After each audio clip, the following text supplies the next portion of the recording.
हमारे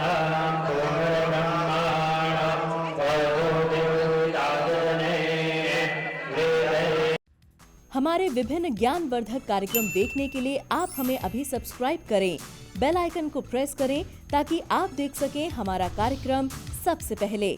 और अधिक जानकारी के लिए फेसबुक पेज को लाइक करना ना भूलें। जय माँ इंद्राक्षी। इंद्राक्षी धाम में दर्शकों आप सभी का हम हार्दिक स्वागत करते हैं। आज के दिन जिन जातकों का जन्म दिवस है, मैरिज एनिवर्सरी है, उन सभी को हमारी तरफ से बहुत बहुत शुभकामनाएं। आज हम बात करेंगे कि कई बार हमारा प्रभाव ख़त्म हो जाता है। हम हैं लेकिन हम किसी को नज़र नहीं आते। ऐसा हम में क्या खोट है, ऐसे हमारे क्या ग्रह सितारे हो जाते हैं जो हमारा कोई वजूद नहीं, हमारी कोई वैल्यू नहीं, और हम उसके लिए क्या करें। आइए आज का पंचांग पहले देख लेते हैं। 31 मई सन 2021, दिन सोमवार, ज्येष्ठ मास, कृष्ण पक्ष, संवत 2078, तिथि षष्ठी, नक्षत्र स्वर्ण, राहु काल 7:30 से 9, दिशा सूल पूर्व दिशा। अब देखो साधकों, सबसे पहली बात तो अगर व्यक्ति अपना अध्ययन स्वयं करे। कई बार हम दूसरों का अध्ययन करने में समय व्यतीत करते हैं लेकिन अपना अध्ययन नहीं कर पाते हैं, जबकि अपना अध्ययन नितांत आवश्यक है। हम अपना अध्ययन करते रहें, मतलब हम में क्या कमी है, हमने कहीं किसी को कुछ गलत तो नहीं कहा, हम गलत तो नहीं बोलते, कहीं हमारी जिह्वा मैली तो नहीं, कड़वी तो नहीं। तो कई बार बहुत सारी कमियां हम में होती हैं लेकिन हम उन कमियों को नहीं देख पाते या नज़रअंदाज कर देते हैं, और वहाँ हम ये सोचने लगते हैं कि हमारा प्रभाव क्यों नहीं आ रहा, जबकि गलती किसकी है? गलती हमारी है। कहते हैं ना, हम एक उंगली दूसरे की तरफ उठाते हैं लेकिन ये 3 उंगलियां हमारी तरफ उठी होती हैं कि अगर वो 1% गलत है तो हम 3% गलत होते हैं। इसलिए भैया अपना अध्ययन भी करते रहिए, अपना मूल्यांकन भी समय समय पर करते रहिए। अब चलिए, हम कहते हैं कि हम में गलती नहीं है ना? तो आखिरकार कारण क्या है? हमने हाथ को देखा, हाथ की रेखाएं किसी को पढ़वाई, उन्होंने देखा कि हाँ कमी तो पकड़ी गई। क्या कमी पकड़ी गई? सूर्य। सूर्य के साथ साथ मलिन चंद्रमा। यदि किसी व्यक्ति की हथेली में ये चंद्रमा है और रिंग फिंगर के नीचे सूर्य है, दोनों हाथों में, हाथ दोनों ही देखे जाते हैं, चाहे महिला हो या पुरुष हो। किसी व्यक्ति के चंद्र भी मलिन हो, कमज़ोर हो, क्षीण हो, और उस व्यक्ति के आपके सूर्य भी कमज़ोर हो, अगर दोनों स्थिति आपकी कमज़ोर हैं। अब देखो भाई, 9 ग्रहों में बहुत बड़े ग्रह हैं, एक राजा है तो एक रानी है। अब राजा रानी ही आपके सही नहीं है, आपसे नाराज़ हो जाएंगे तो कहानी कैसे बनेगी? कहानी है ना, एक था राजा एक थी रानी, दोनों मर गए, ख़त्म कहानी। सुनते थे ना बचपन में, जब हम चिपट जाते थे अपने बड़ों के तो वो कहते थे यार क्या सुनाए क्या सुनाए, तो फटाफट। तो वही वाली बात है, आपके चंद्रमा भी अच्छे नहीं हैं, आपके सूर्य भी अच्छे नहीं हैं। चंद्रमा को रानी की उपाधि है और सूर्य को नवग्रहों के राजा है, तो दोनों ही नहीं है तो ख़त्म कहानी। तो इसलिए हमारा जो अपना अस्तित्व है, हमारी जो लोगों के ऊपर छाप पड़ती है, वो कमज़ोर पड़ जाती है, आप माने या ना माने। आगे बढ़ें। अब एक चीज़ और ध्यान रखें, जन्म पत्रिका है। जन्म पत्रिका में प्रथम भाव, पहला कॉलम, पहला फर्स्ट हाउस, ये भी आपके तनु का, स्वभाव का, चेहरे का होता है। अगर किसी जातक के प्रथम भाव में ही राहु अशुभ ग्रह के साथ आ जाए, हालांकि राहु स्वयं में एक पापी ग्रह है, पापी की कतार में महापापी हैं, तो राहु पापी ग्रह में गिने जाते हैं, और उनके साथ कोई क्रूर ग्रह बैठ जाए, आप माने ना माने, वो व्यक्ति या तो चिड़चिड़ा भी होता है और उसके साथ साथ उसका हमेशा प्रभाव नेगेटिव जाएगा दूसरों के ऊपर। कितना वो प्रयास कर ले, डिक्टेटरशिप भी ऐसे व्यक्ति के अंदर कई बार हमने देखी है आ जाती है। हुकूमत करने की आदत, दूसरों पर रोब झाड़ने की आदत, अपनी बात को बड़ा करने की आदत, ये उसमें आ जाती है, लेकिन प्रभाव तो नष्ट होगा ना। प्रभाव नष्ट हो जाता है। अब एक चीज़ और बताएं, कई बार हम इतना स्पष्टवादी होते हैं और स्पष्टवादी होते हुए हम ये भूल जाते हैं कि ये चीज़ हमें इन्हें कहनी चाहिए या नहीं कहनी चाहिए। हर चीज़ का एक कहने का तरीका होता है। अब करेला कितने फ़ायदे की चीज़ है ना, करेला कितना कड़वा होता है ना, लेकिन जब उसे छौंक के, तल के, उसमें कुछ भर के उसे बनाया जाता है, उसमें स्वाद बढ़ जाता है ना। और यदि करेले को वैसे ही हम खाएं तो साहब उसका कड़वापन बर्दाश्त नहीं होता। तो ऐसे ही हर चीज़ का स्वभाव बदल करके हम कहें, बात को हिसाब से कहें तो बात की बात बन जाती है। आए समझ में? तो कुछ लोगों का पंचम भाव और कुछ लोगों का द्वितीय भाव, वाणी वाला, वो ऐसा होता है कि वो कुछ देखते नहीं हैं और वो सीधी गाड़ी चला देते हैं। तो वहाँ पर भी आपकी बात का दमखम कमज़ोर हो जाएगा। देखो, कौन सी बात किस वक्त में कहनी चाहिए, ये भी एक बहुत बड़ी बात होती है। आप माने, ये आपको मानना पड़ेगा। ऐसा नहीं है कि हमेशा हम सही हैं, हम कई बार गलत भी होते हैं। अब हम किसी व्यक्ति के विवाह में गए हैं, शादी में गए हैं और वहाँ हम कहते हैं राम नाम सत्य है, तो क्या राम नाम असत्य है? राम नाम तो सत्य है ना, लेकिन मौके की बात है। वहाँ शादी हो रही है, वहाँ कहेंगे तो क्या होगा? पिटाई हो जाएगी हमारी, डंडों से पीटेगा कोई हमें। तो वहाँ हम राम नाम सत्य नहीं कह सकते, वहाँ कुछ और भजन कर लें, कुछ कर लें, आशीर्वाद दें, शुभकामनाएं दें। तो ऐसे ही एक हर चीज़ का एक तरीका भगवान ने बनाया। आपकी कुंडली, आपके हाथ की रेखाएं वास्तव में बोलती हैं। अगर सही कुंडली का गणित निकाला जाए, सही हाथ की रेखाओं का गणित निकाला जाए, तो जो कमी है उसे दूर कर दिया जा सकता है। खैर, अब बहुत सारी ज्योतिष सबको नहीं आती, हाथ देखना सबको नहीं आता, तो अब हम एक बात करते हैं।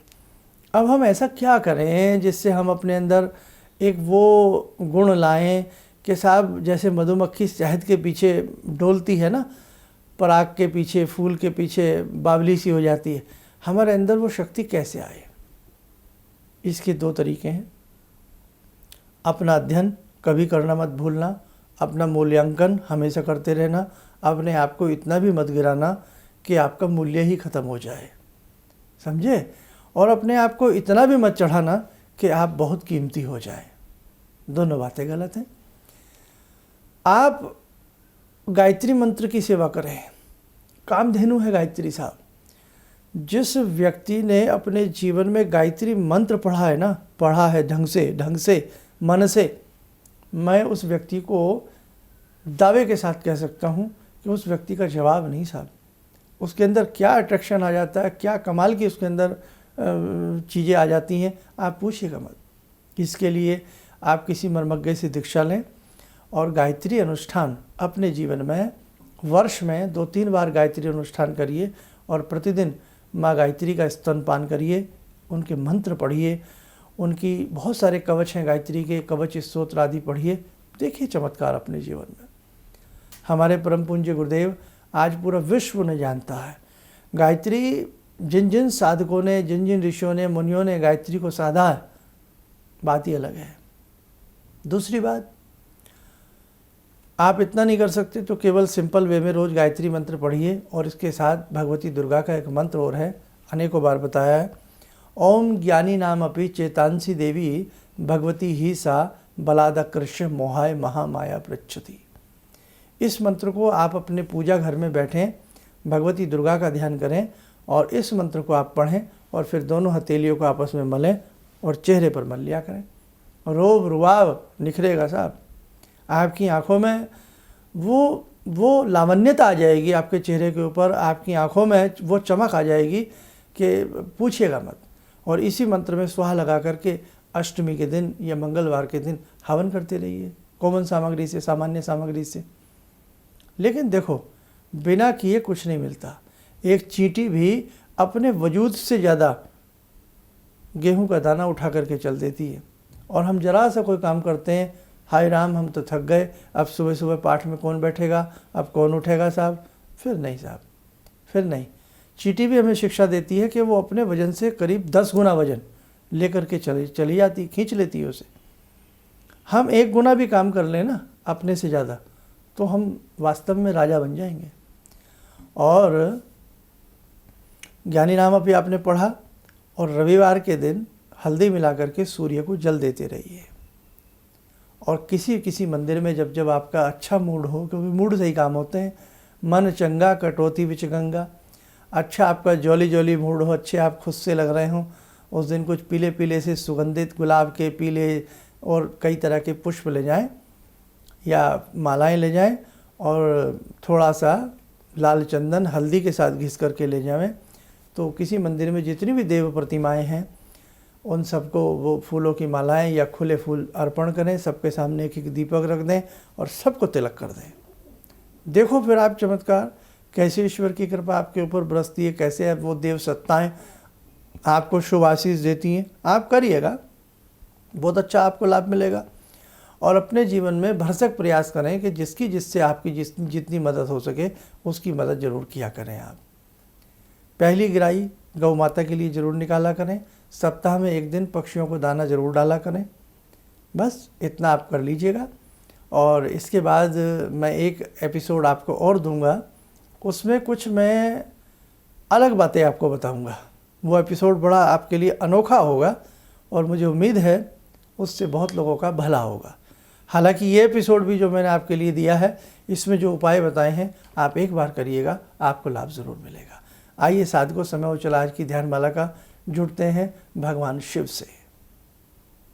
ओम आत्मा त्वं गिरिजामति सहचरा प्राणा शरीरं गृहं पूजा ते विषयोपभोग रचना निद्रा समाधिस्थिते संचारा पदयो प्रदक्षिण विदेः श्रोत्राणि सर्वागिरो यद्यात् कर्म करोमि तद्दखिलं शम्भोस्तवाराधनम् चन्द्रोद्भासितशेखरे स्मर हरे गंगाधरे शंकरे सर्पे भूषितकण्ठकर्णविवरे नेत्रोत्तवे स्वानरे दन्ते त्वकृतसुन्दरां वरदरे त्रैलोक्यसारे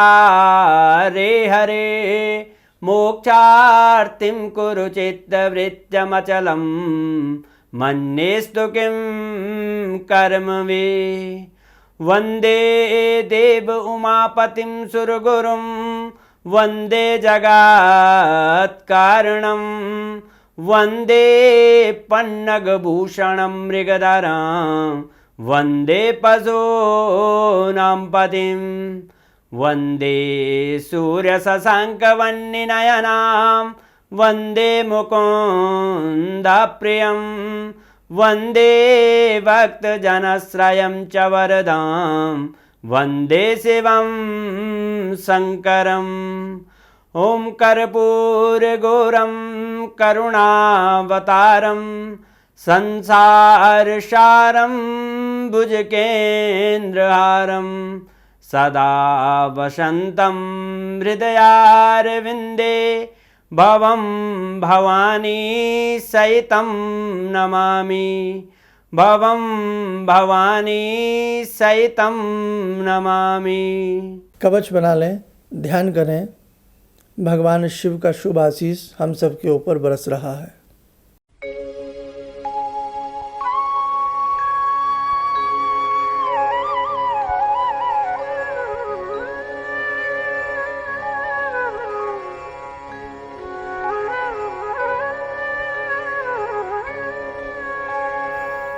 ओम बोलते हुए नेत्र खोलें, सामान्य हो जाएं।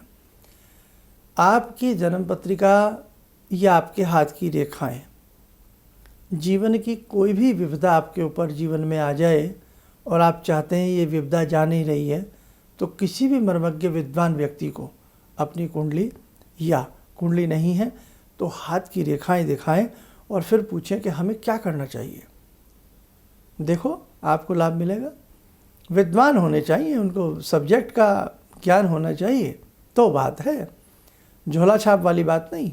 दूसरी बात, एक और बात ध्यान रखें, आप योग जरूर किया करें।